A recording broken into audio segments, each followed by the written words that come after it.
Vehicles একটার উপরে বা ভেহিকেলের উপরে রেগুলারই আমাদের ট্রিটমেন্ট চলে।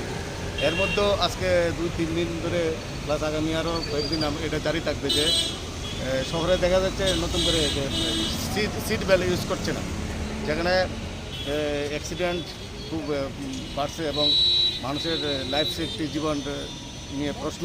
সেই জায়গায় এমবি একটার উপরেই আমাদের বিশেষ করে এনফোর্সমেন্ট চলছে। এই কারণে মানুষের জীবন রক্ষার্থে আমাদের এই এনফোর্সমেন্টটা খুব দরকার এবং বিশেষ করে সিট বেল্টের উপরে আমরা ইদানিং একটু বেশি জোর দিছি।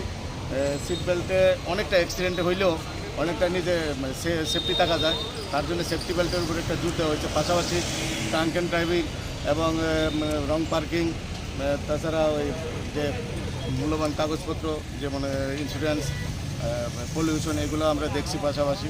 তো এই এনফোর্সমেন্ট আগামী দিনও জারি থাকবে এবং ইদানিং এটা একটু শক্তভাবে এবং কঠোরভাবে দেখা হচ্ছে এগুলো, যাতে সবাই শহরের যত ভেহিকেল আছে সব ড্রাইভার বন্ধুদের কাছে আমাদের আবেদন থাকবে, আপনারা সবাই নিজেদের জীবনের স্বার্থে আপনার সিট বেল্ট ব্যবহার করুন এবং আমরা এই এনফোর্সমেন্টটা জারি রাখবো।